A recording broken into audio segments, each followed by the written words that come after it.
बोलिए सदगुरुदेव की जय। साहेब। गुरु समाना शिष्य में शिष्य लिया करने है, बिलगाए बिलगे नहीं, एक रूप तो दे। अब सवाल उठा कैसे समाए। कभी कभी कहता है ना, जो संसार में जगत के पदार्थों से प्रेम करते हैं, बोलते हैं उसमें वो चीज़ समा गई है। आइए हम देखें। पहली बात यह है, ये काया बड़ी अद्भुत है। 5 तत्व से काया है और 5 तत्व काया को संचालित कर रहे हैं। वह जल, अग्नि, पृथ्वी, वायु, आकाश। इस धर्म में इसलिए इन तत्वों को भी सम्मान देते हैं क्योंकि ये जीवन का एक आधार है। लेकिन परमात्मा वह है। तो मलद्वार पर पृथ्वी तत्व का वास है। पूरे शरीर में जो हार्ड शाम है, इनको वहीं से ही ऊर्जा मिलती है। शिशिरिंद्री के ऊपर जल तत्व का वास है। पूरे शरीर में जल की जरूरत है, वो पूर्ति करती है, वो स्थान से पूर्ति होती है। और नाभि में वायु तत्व है। वायु तत्व आगे जाकर 10 वायुएं बनती है। इसी से हम देख रहे हैं, बोल रहे हैं, सुन रहे हैं, चल रहे हैं, समस्त कर्म कर रहे हैं।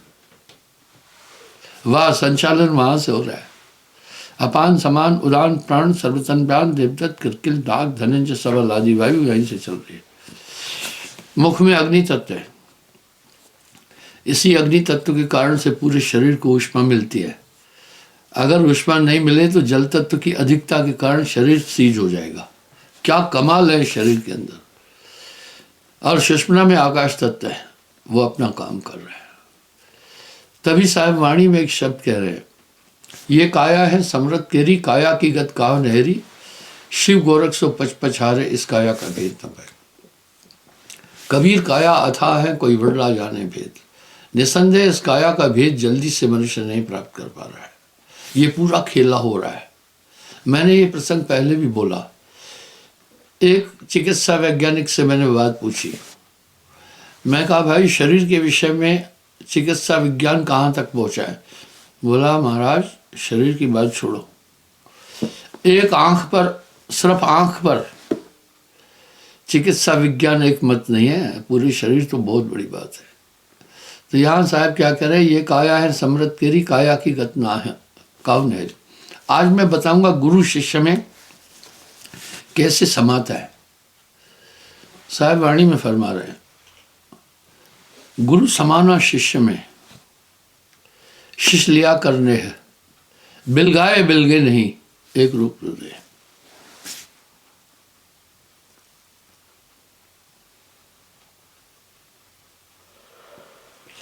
जाको है भक्ति की आशा, सदगुरु चरण करे विश्वासा। पहला विश्वास, कहो कौन सिद्ध बिन विश्वासा। भरोसे के बिना कोई भी सिद्धि और ताकत नहीं मिल सकती।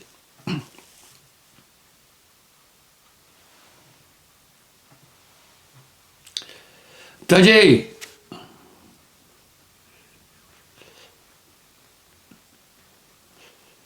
भर्म जो निकसी आशा, पावे सदगुरु चरण निवासा। सदगुरु चरण गहे चितलाई एक स्वाभाविक चीज है। जब भी हम नाम लेते हैं तो नाम रूप और गुण दोनों लाता है। गुर गुर गुर जपे प्राणी।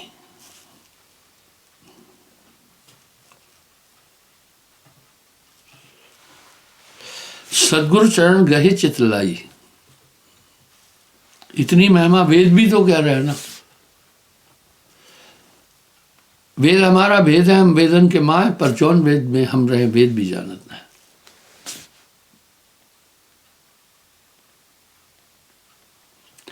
सदगुरु चरण गहे चितलाई, मेटी कर्म कुटिल कर्म की खानी।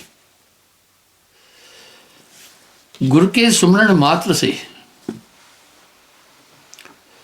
विंशत विघ्न अनंत, ताते सर्वारंभ में ध्यावत है सब संत। अगर सभी धर्मशास्त्रों को हम उठाएं तो इतनी बड़ी महिमा है। साहब ने तो इस इस व्याख्या का अंत कर दिया। गुरु हैं बड़े गोविंद से मन में देख विचार, हरि सुमरे सो बार है गुरु सुमरे सो पार।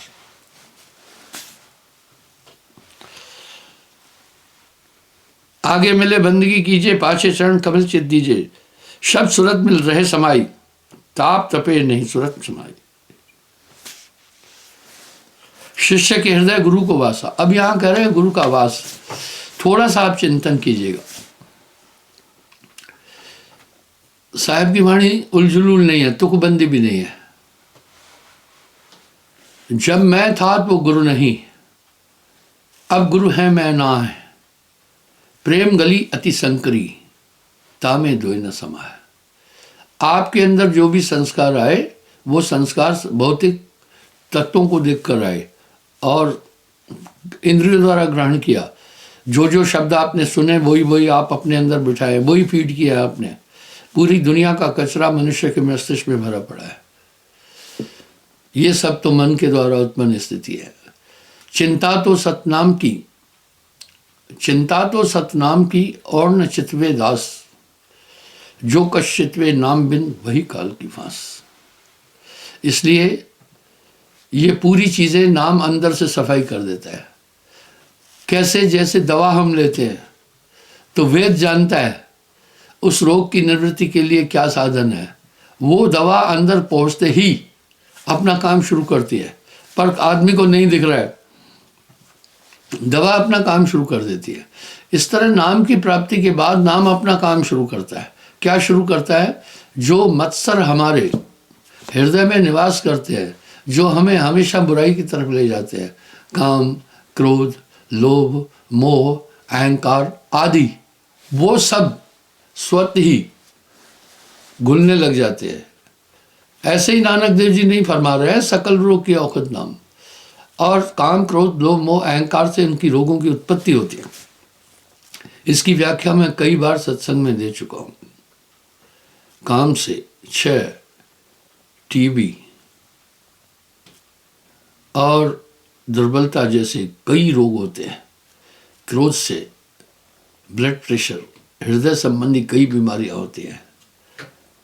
लोभ से चर्म संबंधी अनेक बीमारियां होती हैं। अहंकार से और कई बीमारियां, ब्लड प्रेशर वगैरह बाकी ये सब चीजें होती है। मोह से बड़ी विशिष्ट बीमारियां होती है। ये जड़ है। और जब ये कमजोर हो जाते हैं तो बीमारी कमजोर हो जाती है। जैसे उदाहरण के लिए कोई रोग है, औषध ली तो रोग बुखार था मान लीजिए, वो औषध बुखार पर हमला करती है जाकर। इस तरह वो नाम जब हृदय में आता है तब इन पर पूरा हमला करता है, इन पर कंट्रोल कर लेता है। और वो पूरी गुरु की थ्योरी 2 मिनट के अंदर आपके अंदर आती है। आपको मैं एक उदाहरण देता हूँ। मेरे पास एक कैमरामैन आया, सेवक है हमारा, सत्संग गया। उसने मुझे एक हार्ड डिस्क दी, छोटी सी। मुझे कहा इसमें आपने जीवन में जितने भी सत्संग किए सब है, आपने जो भी भजन गाए इसके अंदर सब। इतनी सी हार्ड डिस्क थी। आप विचार करें। इसी तरह अंतःकरण की शुद्धि गुरु करता है और खुद समा जाता है। ये तो बाहर भी है स्थिति। मैंने इस बात का भी उल्लेख कई बार किया है कि आजकल वैज्ञानिक एक खोज कर रहे हैं आदमी की मेमोरी ट्रांसमिट करने की।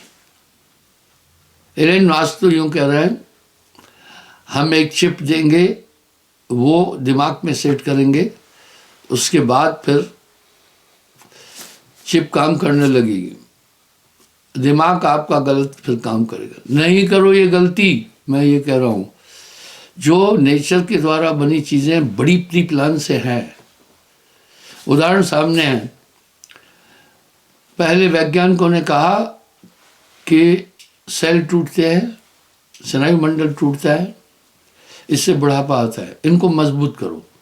उन्होंने औषधियां निकाल करके सेल को स्टेबल करने की कोशिश की। लेकिन थोड़े समय बाद जब उन्होंने देखा तो मैक्सिमम लोगों को जिनके सेल स्थिर कर दिए गए थे, कैंसर हो गया। आखिर में डॉक्टरों ने इस योजना को खत्म कर दिया। सोचा कि ये सेल बने और टूटे, बने और टूटे। शरीर की रचना बड़ी क्रिटिकल है।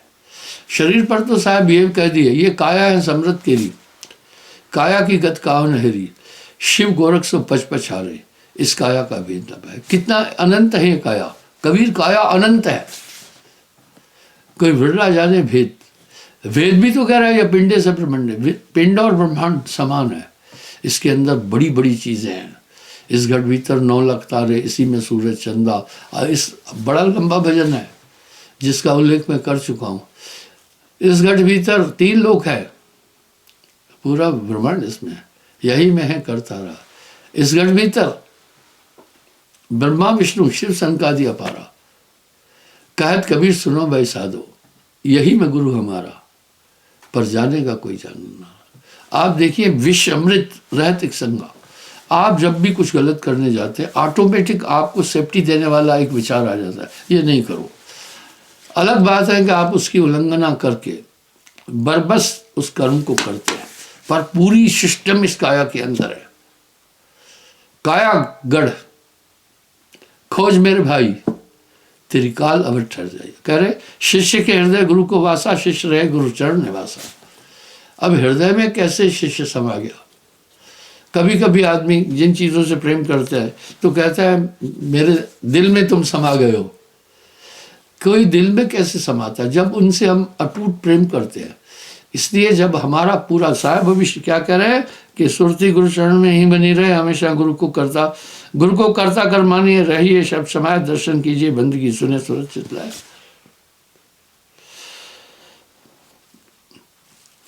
तजे भरम जो निकसी आशा, पावे सदगुरु शरण निवासा।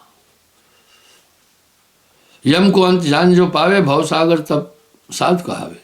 सदगुरु चरण गहे च जानी, मेटे कुटिल कर्म की खानी। कोटि कर्म फल में कटे, जब आवे सदगुरु ओठ।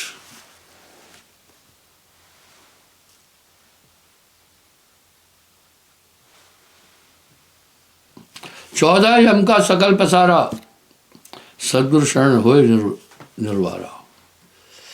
ये 5 कर्मेंद्रियां, 5 ज्ञानेंद्रियां, इन सब पर यम का वास है। अंतःकरण की इंद्रियों पर भी। आदमी काया के बारे में कुछ नहीं जानता, नहीं, क्योंकि ये इंद्रियां बाहर ही भटका देती है। ये इंद्रियां बाहर भटकाती है और हर इंसान बाहर ही भटक रहा है। पलट वजूद में अजब विश्राम है, होय मौजूद तो समझ आए।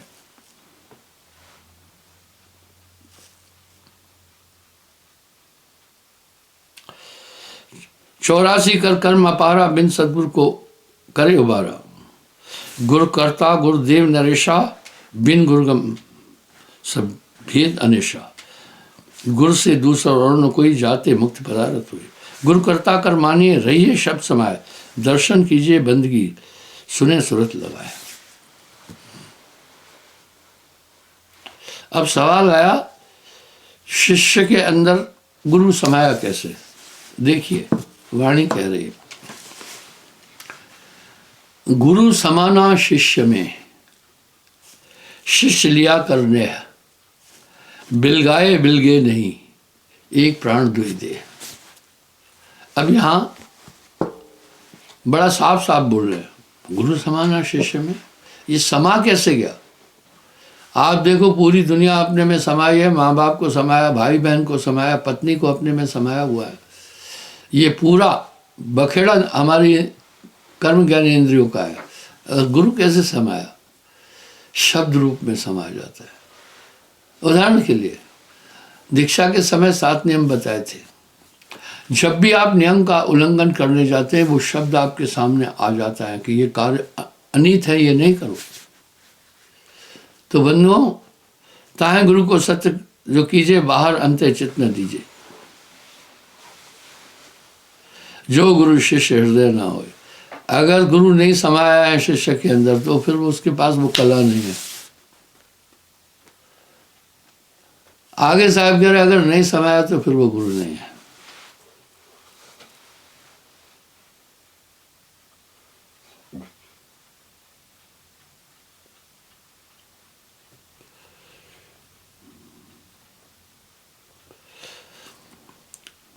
जो गुरु शिष्य हृदय नहीं होवे तासे सत्य करे नहीं कोई।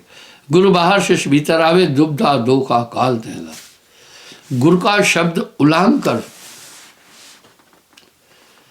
चेला कहूं जो जाए, स्वर्ग की तो बात क्या है, नर्क छोड़ नहीं पाए। इसलिए गुरुमुक्ता नानक देव जी की वाणी का अगर आप अध्ययन करेंगे तो गुरु के विषय में बहुत बोल गए वो।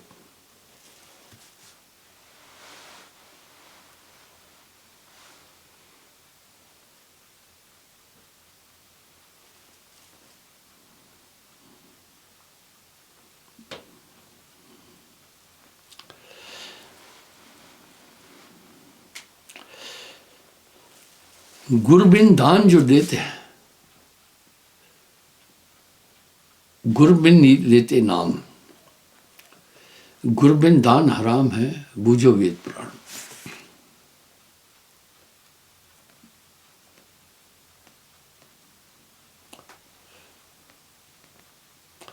गुरु शिष्य की मति कोई सत्य करे तारे कुल दोई।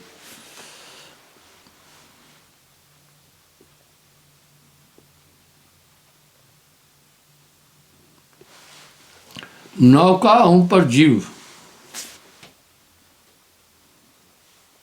बहु जीव चढ़ावेश, खेवा बिना पार नहीं पाए। खेवन हार चीन नहीं पावे, नौआ चढ़े सो मुफ्त सा आवे। कभी कभी आप देखते हैं कि कुछ नावें डूब जाती है। नाव डूबने के दो कारण होते हैं। पहली बात तो ये होती है कि जब विशाल लहरें आ जाती हैं तब भी नाव डूब जाती है। दूसरा, खेवैया अगर अनाड़ी है तो भी नाव डूब जाएगी। इसलिए वो जानता है कितने आदमी किस साइड में। जहाजों में भी ऐसा होता है, वो दोनों परों का बैलेंस बनाते हैं। जहाज में कम लोग थे तो मैंने एयर होस्टेस को कहा कि मैं सीट बदल लूं, आयल सीट में पसंद करता हूं, क्योंकि आयल सीट किनारे पर होती है, कभी भी खड़े हो सकते। विंडो सीट बीच, अगर विंडो सीट से बाहर आए तो दो आदमी को पहले उठना पड़ता है। एयर होस्टेस ने कहा सर नहीं, क्योंकि प्लेन का बैलेंस बनाने के लिए ही पहले हम सीटें ऐसे देते हैं जिससे बैलेंस बना रहे। इसलिए गुरु शिष्य का आपस में बैलेंस हो, फिर काम बन जाएगा, अन्यथा जहाज उसी तरफ झुका रहेगा। ऐसे ही नाव है, अगर एक साइड में बहुत लोग हैं तो नाव उलार हो जाएगी। इसलिए जो नाविक है वो सिर्फ चप्पू नहीं चलाता है, वो ठीक ठीक समझता है। इस तरह गुरु भव सागर का पार बिना गुरु पावे नहीं।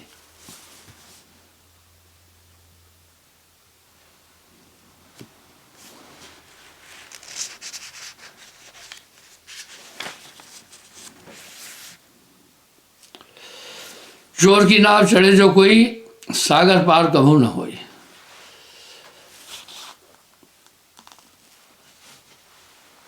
गुरुआ बड़े लवार हैं ठाम ठाम बन पार, पेट के कारण करे गुरुआयु पीढ़ी सहित नरक में जाए। अक्षर बिन गुरु आरती करे, जब तक उसकी प्राप्ति उस परम तत्व की नहीं है वो दीक्षा देना वर्जित किया है। अंधे को अंधा मिले तो राह बतावे कौन, बंधे को बंधा मिले तो गांठ छुड़ावे कौन।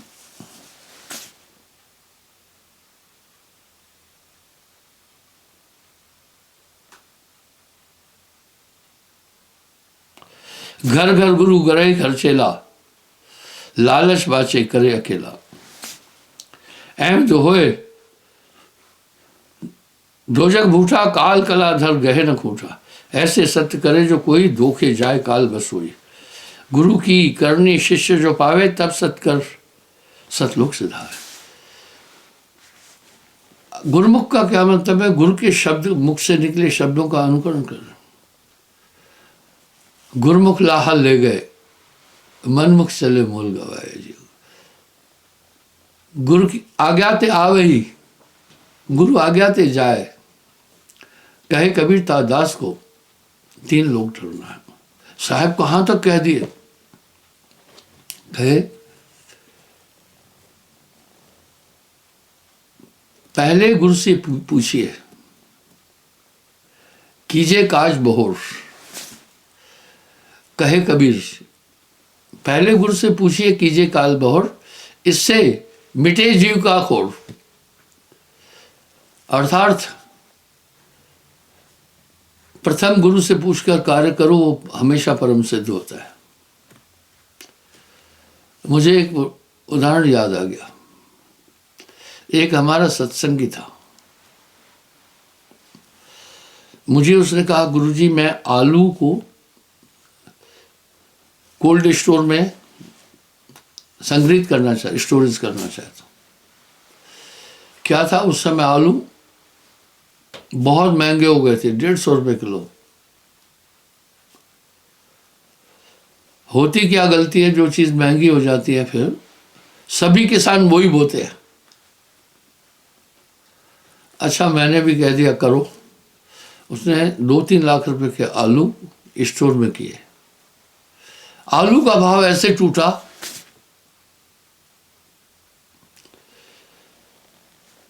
कि आलू डाउन आता गया। उसने मुझे कहा गुरुजी आलू अब बहुत ज़्यादा हो गया है, आलू का दाम टूटा है, मैं बेच दूं, आधा नुकसान हो रहा है। मैं कहा ये बहुत ज़्यादा नुकसान हो रहा है, रुको थोड़ा। धीरे धीरे जो स्टोर की चार्ज थी, आलू अगर बेचता तो चार्ज भी नहीं दे पाता, तो रूल है, उसने आलू ही छोड़ दिए स्टोर में। मुझे बड़ा दुख हुआ कि ये मुझसे पूछ के गया था। मैंने कहा ठीक है, लेकिन उसने कहा गुरुजी कृपा रखना, आप नुकसान में विचलित नहीं हुआ। पर मेरे दिल में मलाल था। मैंने कहा इसने मुझसे आज्ञा ले गया और नुकसान हुआ है इसका मैं भी प्रार्थी हूँ। देखिए क्या साहब की मौज हुई। अगली बार वो मुझसे कहा चटाले का बीज गुरुजी स्टोरेज करूं? मैंने कहा हाँ करो। उसने चटाले का बीज स्टोरेज किया और संयोग क्या था, काफी स्टोरेज किया। एक दिन फिर वो आया, उसने मुझे काफी पैसे भेंट चढ़ाए। मैंने कहा भाई ये कैसा? बोला गुरुजी चटाले का बीज 2000 रुपये किलो हो गया। मैंने थोड़ा ये इकट्ठा किया। मैं जानता था कि क्या क्या खेल है। उसने कहा गुरुजी जब मेरा आलू का नुकसान हुआ तो आपके चेहरे पर थोड़ी सी परेशानी आई थी। मैं जान गया था कि मेरी इस क्षति की पूर्ति जरूर होगी, इसलिए वो नुकसान भी पूरा निकल आया, बम्पर फायदा हुआ। ये जो आपके चरण पर रख रहा हूं ये 10वां अंश है। साहब यहां कह रहे हैं गुर गूंगे गुर मामरे, गुर के रहिए दास, जो गुरु भेजे नरक में। अगर आप आज्ञा में रहना, अगर नरक में भेजे तो वहां पर भी आपके लिए स्वर्ग हो जाएगा।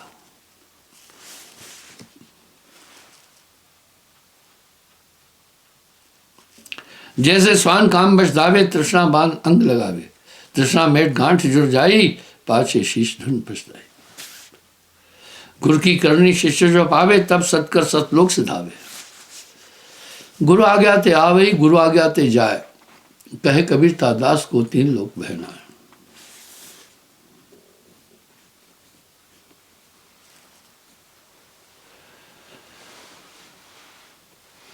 ऐसे सत्य करे जो कोई, सत्य को तासे कीजिए जहवा मन पति आए, ठाव ठाव की सती सो कुल कलंक चढ़ जाए।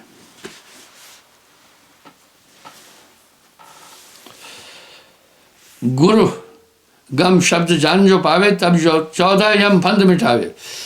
14 यम शरीर में हैं, बोला उनका फंदा भी ढीला हो जाता है। अद्भुत है, क्या बात है। सहस्त्राणि कल्पकाशी बसंती यत् फलम क्षणार्धि गुरु चिंतते यदि अधिकम।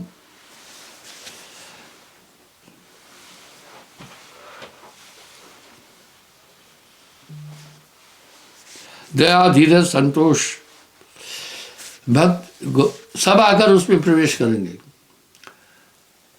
भक्ति स्वतंत्र सकल गुण खानी। और भक्ति किसकी? भक्ति गुरु की कीजिए, सब भक्ति तहमा है। क्या बात है साहब की वाणी की। गुरु हैं बड़े गोविंद थे, मन में देख विचार, हरि सुमरे सो वार है, वार ट्राई प्रयास है, गुरु सुमरे सो पार। गुरु को तजे भजे जो आना, ता पशु आपको फोकट ज्ञाना। अगर आप देखें तो मैंने कई पहले भी बोला है, 5 चीज पर साहब ने बहुत कंसंट्रेट होकर के बोला है। प्रथम सतलोक की व्याख्या दी है ताकि जीव में आकांक्षा उठे। आप हम देखते हैं लोग स्वर्ग की प्राप्ति की कोशिश करते हैं, दान पुण्य करते, तीर्थ करते, उनको बुरा नहीं कह सकते हम, क्योंकि उन्होंने व्याख्या सुनी तो उनके अंदर आकांक्षा हुई हम भी स्वर्ग में जाए। इस तरह सतलोक की व्याख्या साहब ने बहुत अनंत शब्दों में कर दी है। दूसरा, गुरु की महिमा, इतनी गुरु महिमा गाई, सब धरती कागज करूं, लेखन सब बन रहा है, 7 समुद्र की मस करूं, गुरु बने लिखा न जाए। तीसरा, नाम का बहुत महात्म बोला। साहब ने नाम का इतना महात्म बोला है कि उसकी व्याख्या नहीं हो सकती। नाम की बहुत बड़ी, और गुरुमुक्ता की व्याख्या। उसके बाद फिर उन्होंने बाकी चीज बोली है, माया के विषय में अपना विश्लेषण दिया पूरा, काम क्रोध लोक पर भी बोला, 14 अरब कबीर है भागा, सार शब्द बाहर धर रखा। जितनी भी जीवन, कैसे जीवन शैली होना चाहिए, कैसे हम जीना चाहिए, किससे कैसा व्यवहार करना चाहिए, ये सब साहब ने अपनी वाणी में बोला। तो बंधु, इस प्रकार से आज के प्रवचन का सार यह है कि गुरुमुक्ता बहुत बड़ी चीज़ है। गगन मंडल में उर्धमुख कुइयाँ, गुरुमुख साधु भर भर पिया, निगुरा प्यास मरे बिन किया। कितना भी योग करे, कितना भी तप करे, वाह, हरि कृपा जो होए तो, नहीं होए तो ना आए, पै गुरु कृपा दया बिन सकल बुद्धि बह जाए। क्षमा चाहता हूँ, समय हो रहा है, कल पुनः मैं हाजिर हो जाऊँगा। धन्यवाद साहब।